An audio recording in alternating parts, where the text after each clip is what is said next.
TDS classes में आपका स्वागत है। आज के इस वीडियो में हम लोग महावीर स्वामी और गौतम बुद्ध में तुलना करके अध्ययन करेंगे, है ना। मतलब तुलनात्मक अध्ययन करेंगे महावीर स्वामी और गौतम बुद्ध के बीच में, ठीक है।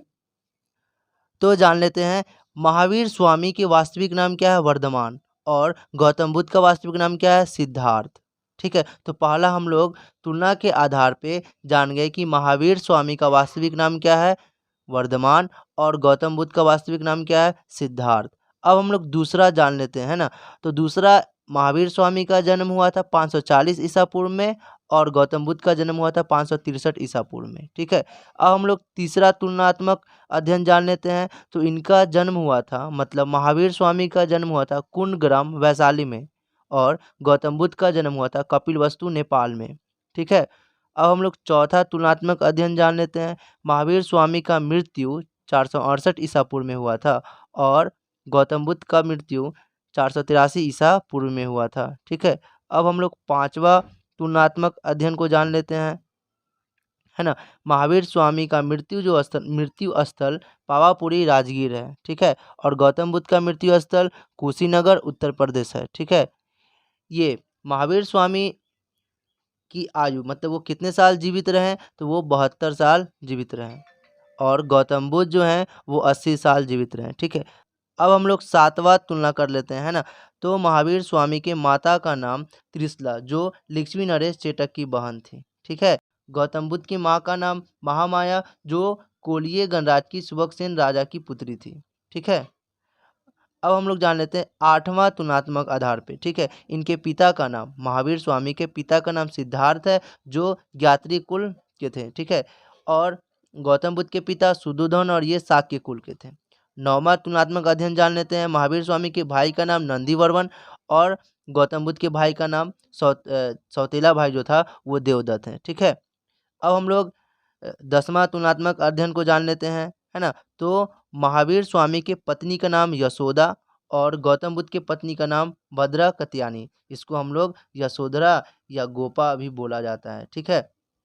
11वां तुलनात्मक अध्ययन को जान लेते हैं, है ना। महावीर स्वामी के संतान का नाम, महावीर स्वामी की एक पुत्री हुई थी ना, जिनका नाम अनुज्ञा या प्रियदर्शनी थी। और गौतम बुद्ध को एक पुत्र हुआ था जिनका नाम राहुल था, ठीक है। अब हम लोग 12वां तुलनात्मक अध्ययन को जान लेते हैं, है ना। तो महावीर स्वामी गृह त्याग 30 वर्ष की आयु में किए थे और गौतम बुद्ध 29 वर्ष की आयु में किए थे। अब हम लोग 14वां तुलनात्मक अध्ययन को जान लेते हैं, ज्ञान की प्राप्ति कहाँ पे हुआ था, ठीक है। तो महावीर स्वामी को जो ज्ञान की प्राप्ति हुई थी 12 वर्ष की उम्र में जुम्बिक ग्राम में हुई थी, ठीक है। और गौतम बुद्ध को ज्ञान की प्राप्ति 6 वर्ष की उम्र में बोधगया में हुआ था। अब हम लोग 14वां तुलनात्मक आधार जान लेते हैं, मतलब 14वां क्या तुलना है, ठीक है। तो ज्ञान की प्राप्ति कहाँ हुई थी, किस नदी के पास में हुई थी, है ना।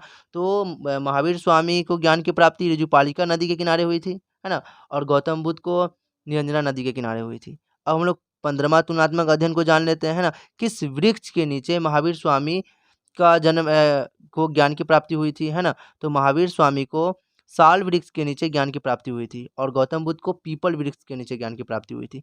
अब हम लोग जान लेते हैं 16वां तुलनात्मक अध्ययन को जान लेते हैं, है ना, कि ये कौन जात के थे, ठीक है। तो महावीर स्वामी क्षत्रिय जात के थे और गौतम बुद्ध भी क्षत्रिय जात के थे, दोनों क्षत्रिय जात के थे, ठीक है। अब हम लोग 17वां तुलनात्मक अध्ययन को जान लेते हैं, है ना। तो ये कौन कुल के थे, ठीक है। तो महावीर स्वामी जात्री कुल के थे और गौतम बुद्ध शाक्य कुल के थे। अब हम लोग 18वां तुलनात्मक अध्ययन जान लेते हैं कि इनका जो ग्रंथ किस किस भाषा में था, है ना। तो महावीर स्वामी का जो ग्रंथ था वो प्राकृत भाषा में था ज़्यादातर और गौतम बुद्ध का जो पाली भाषा में इनका ग्रंथ ज़्यादातर था, ठीक है। अब हम लोग 19वां तुलनात्मक अध्ययन को जान लेते हैं, है ना। तो भिक्षु और भिक्षुणी मतलब जो महावीर स्वामी मतलब जैन धर्म को मानने वाले लेकिन गृहस्थ जीवन को बिताते हैं, उनको श्रावक और श्राविका कहा जाता है। क्या कहा जाता है, श्रावक और श्राविका, ठीक है। और जो बौद्ध धर्म को मानते हैं लेकिन गृहस्थ जीवन को जीते हैं, गृहस्थ जीवन को बिताते हैं, उनको उपासक और उपासिका कहा जाता है, ठीक है। ये एकदम शॉर्ट वीडियो थी, है ना। महावीर स्वामी और गौतम बुद्ध मतलब जैन धर्म और बौद्ध धर्म में तुलनात्मक अध्ययन था, ठीक है। अगर वीडियो अच्छी लगी हो तो लाइक से जरूर कर दे और साथ ही वीडियो को इस चैनल को सब्सक्राइब कर दे, ठीक है। And thank you so much for watching this video.